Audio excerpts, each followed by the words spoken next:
Olaine, and salutations to the Truth Core once again.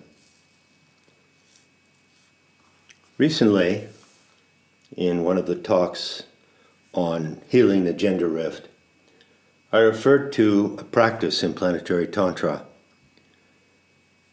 based on the instruction of the 5-skull crown. And I'd like to return to that right now, just for a moment, to offer some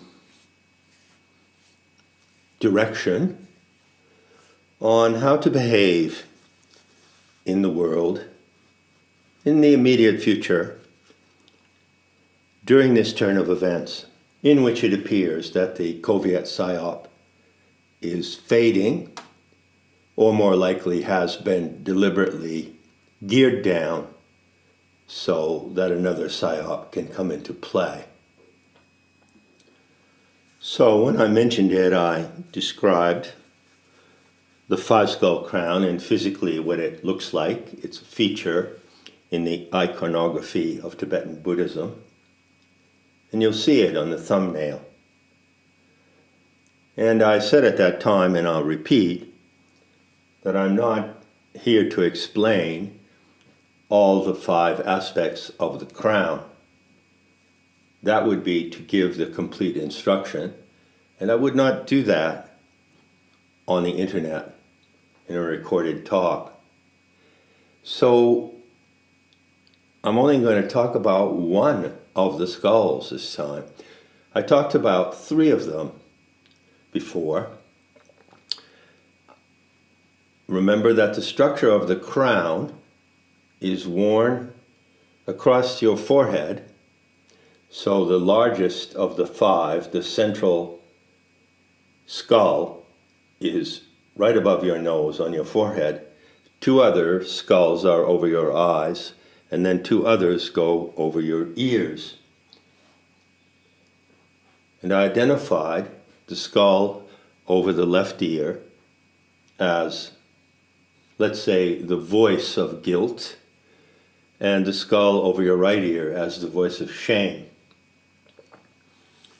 Now I'm going to talk about the central skull, because this is relevant to moving ahead in the world drama to the point where the drama really turns and goes into an entirely new direction. That is to say, he could do that with your participation. I don't predict that it will happen, but I say the opportunity for it to happen comes now, and that's why I'm here providing direction. You know, there's a saying in planetary Tantra, the fate of the world drama turns on one life at a time. According to the way this divine experiment is set up, one individual, one human animal at any moment, at any second, can determine the fate of the world drama in its entirety. Reflect on that. So, here's a little exercise of imagination that might engage you. Suppose that the next time you go out in public, could also do it in a family or community situation or at work, but let's say you're out in public and you picture yourself wearing the 5-skull crown, and you picture everyone else you meet wearing the Archontic VR headset, just like the one illustrated in Zuckerberg's promotion for Meta. So it actually goes across the forehead and across the eyes and goes around both sides of the face and covers the ears. So those among us who are in the capture of the Archontic deceit are wearing that headset, and you, by contrast, are wearing the 5-skull crown. So what happens now? Well, first of all, you recognize that you don't behave or respond or express yourself in the same way as those zombies who are wearing the archontic headset. They are under the power of the rulers or authorities.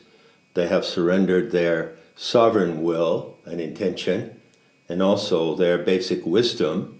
Remember, your divine parents are wisdom and intentionality. And they've surrendered the gifts of our divine parents, and they are living and acting in a remote control system. But you stand before them as a sovereign individual wearing the five-skull crown. So in the first place, let's talk about the two skulls that are on each side, on your ears. Everyone hears voices, an inner voice that says, that was shameful, or don't do that, it's shameful.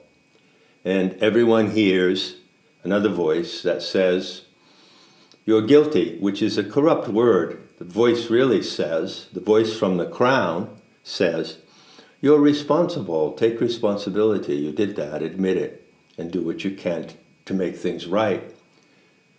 So these two voices, these two channels of transmission in the human psyche are constantly operating according to the way we're designed, and they're natural, normal, and healthy and necessary to act in the world as a sovereign being who does not intend harm to anyone except those who intend and commit harm, and who has the spirit of mutual aid, but with a strong critical faculty, because you have to know when it's appropriate to act in a friendly and compassionate way toward others, and when it's not. So these two voices are guiding voices, and the individual who's wearing the VR headset doesn't hear those voices coming out of their own consciousness. They operate on the shame that is put on them and the guilt that is put on them. For instance, consider in the Soviet PSYOP the massive effort to put guilt on people. That PSYOP had the intention of convincing people to be guilty for breathing and for being healthy. So there are many, many ways in which the archontic forces introduce what they call in the military voice-to-skull techniques in order to capture the human animal so that the human animal will act according to their grand scheme, which is a demented scheme of domination and racial supremacy. I'd say it's pretty obvious to intelligent people by now that the agenda of the technocrats at the WEF, with their stated intention to run society on IT, or what is called AI, archontic intelligence, requires that they entirely control people by imposing the frequencies of artificial intelligence upon human animals who are not designed to run on MS-DOS or Apple OS. You are designed to run on the natural intelligence of your species in coordination with the intelligence of the mother planet. Planetary Tantra is the method, the set of tools to achieve that coordination, you see. Now I'm going to bring your attention directly to the central crown, which is larger than the others and sits right on the forehead. As you may realize by now, every feature of the five-skull crown corresponds to a feature of the archontic VR headset. So what does that imply? It implies that on the headset, inside in the design, there is a transmitting module that carries the overriding signal of the authorities. It's actually the place where the authorities transmit to those who are captured in their system. The authorities transmit to that human animal their own primary driving force, and they transfer it to the individual who wears the headset. What is the primary driving force of the authorities? Well, go again to the Gnostic intel.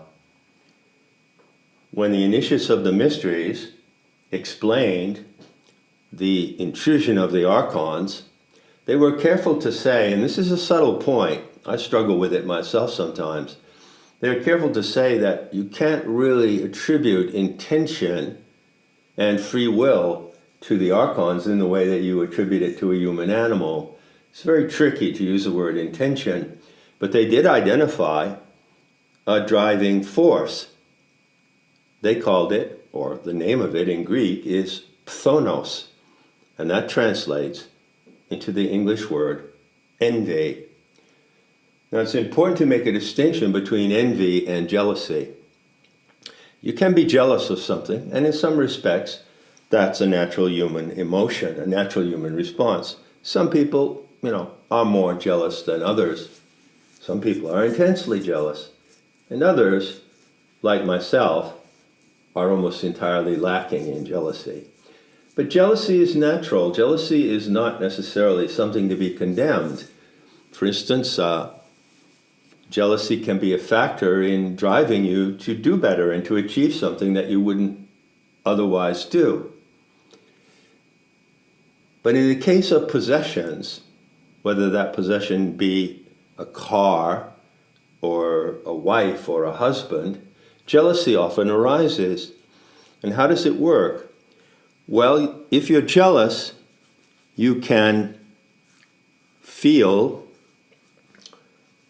that there is something you don't have that someone else has and you would like to have it, right? Basically, that's what it is. I'm jealous of my neighbor. I'm single and I'm jealous of my neighbor because he has a beautiful, desirable wife. However, jealousy does not lead the human animal to go to the individual who has something of which you are jealous and commit any harm or take it away, you see.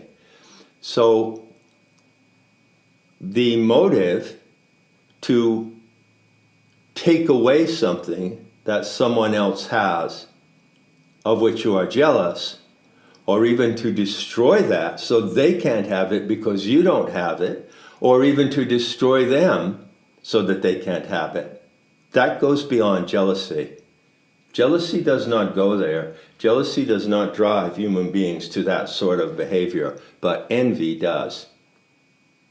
Envy is the emotion, toxic, corrosive emotion, that drives people to destroy what they cannot have and even what they cannot be, what they cannot become. So the archons are driven by envy, so the Gnostics taught, simply because, as the narrative explains, they cannot be us. They cannot be like us. They attempt to make us like them, referring to what I said earlier. They attempt to turn us into zombies and cyborgs, but they cannot be or become like us. Hence, they operate from envy. And primarily, they are driven to destroy what they cannot have. Now, there are many levels in the pyramid of power on Earth today, from the command and control level, which is the directorate, all the way down to the dupes and the helpful idiots and the zombies on the street who actually enforce the agenda of the highest echelons of authority. And all through that pyramid, at all levels, the same force is operating, which is the force of envy. Someone who is not free and envies someone who is free and acts that way and shows it, may wish to destroy the person who is free because they can't be free. We saw this behavior operating a lot in the 2 years of the COVID PSYOP. Okay, I don't want to go on elaborating too much. I just want to get to the key point. For each of the functions or emotions on the five-skull crown, there's a corresponding function and emotion on the VR headset. So as I just explained, someone wearing the headset acts from guilt in a completely different way than someone wearing the five-skull crown. So what is the central function or emotion? It is envy. But not just envy. I submit to you that you consider that this envy, which possesses the powers, possesses people like Bill Gates, Elon Musk, the head of the WEF, Satan Klaus, is actually a modality of hatred. So envy and hatred are practically identical. They are like Siamese twins joined in one body, and they must act together. So it's really hatred for humanity, for freedom, love, innocence, truth, goodness, that drives the authorities and everyone who serves them. And that envy operates as a tool, if you will, of their profound, insane, and inhumane hatred. Now, there is nothing equivalent, innately equivalent, in the human animal to this factor of envy.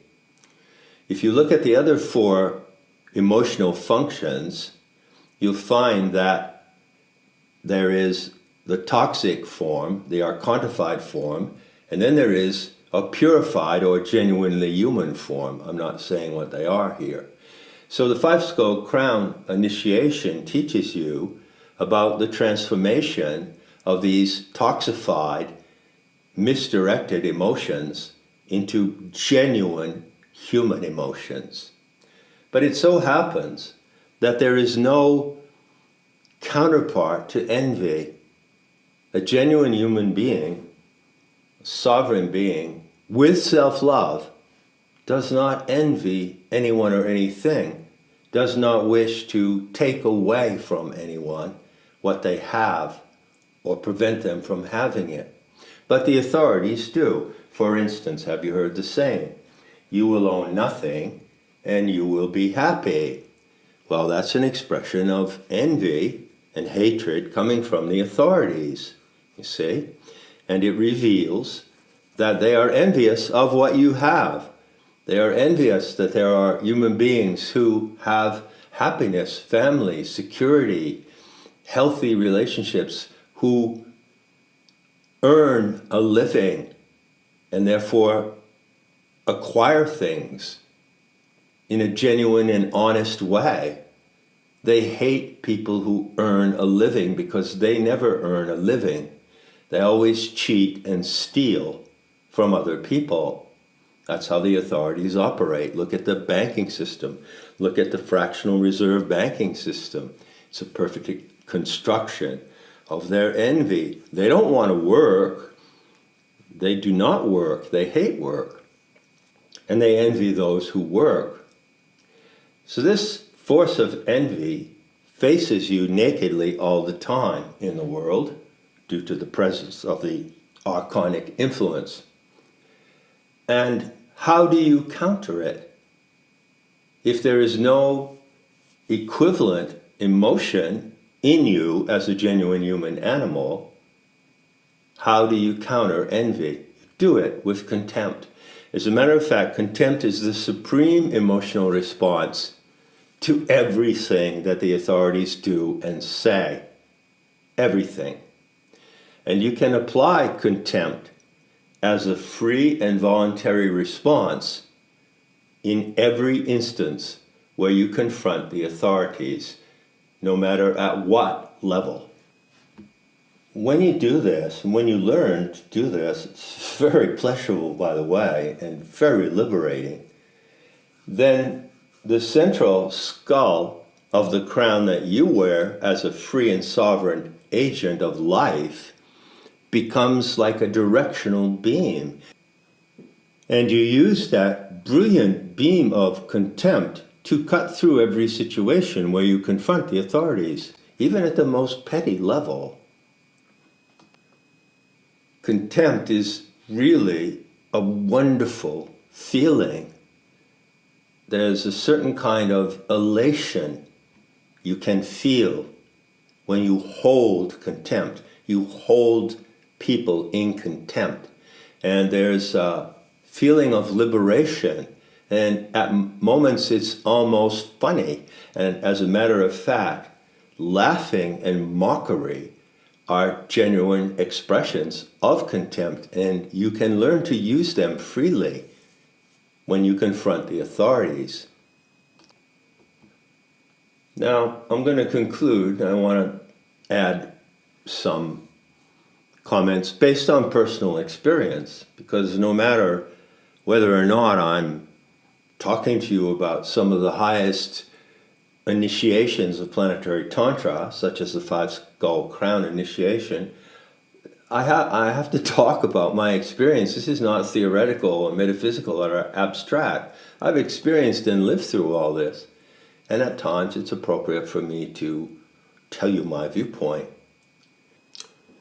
Of course, I could say a lot about that, because I actually am a man, a human animal, that holds an enormous amount of contempt.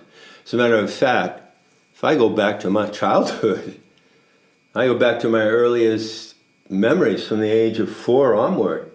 I remember then, even as a 4-year-old boy, that I experienced contempt. Of course, I couldn't put a name on the emotion, but I experienced contempt in many, many instances of interaction with people around me at that time.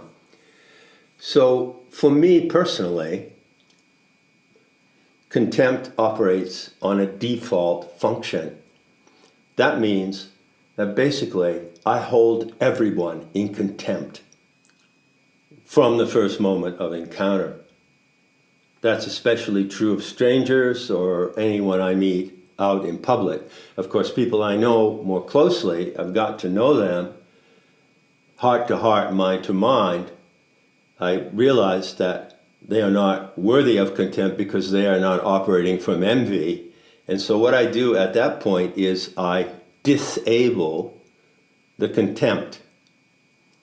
But I always use it as my primary response. It's a factor in my primary response to everyone. And as a result of that, people who know me well would probably tell you this and laugh a lot about it, is that I present in interactions with people an attitude.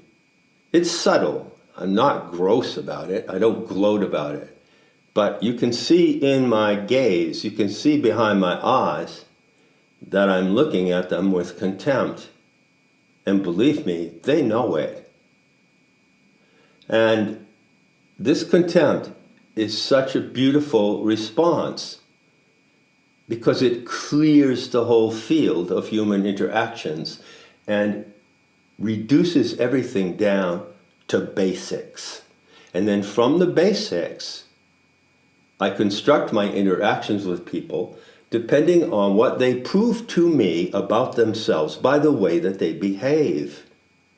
But I do not disable the contempt, which is held primarily in the eyes.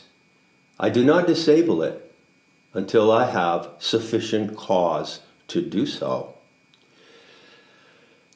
That is one way that you might also learn to use this powerful factor, the imperative value of contempt, And you may find, you certainly will find, if you're using it correctly, that it gives you a sense of freedom in many ways, but principally in this way.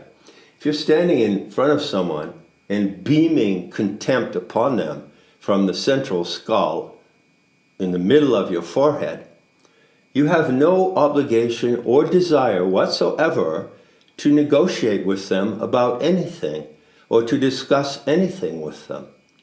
The primary emotional behaviors that you will have from taking that stance, the stance of contempt, is that you will feel free in the face of someone who is not free, and the immediate spontaneous response is to laugh at them, to laugh in their faces, and to mock them, but never to argue or negotiate with them.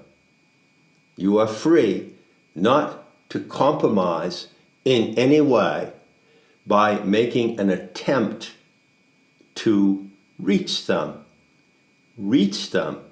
with contempt, and watch what happens. But I must add finally, don't be a ham actor. Don't be a bad actor. I never play out contempt. I won't say never. Sometimes I play it like a samurai blade, like a laser blade. But generally, even when I do that, I do so in an indifferent and mocking way. You don't indulge in contempt. It's too clean. It's too pure. You don't go around with some kind of expression, grotesque distortion of your face. You might have a little twisted smile, but you don't express contempt in a grotesque and blatant way.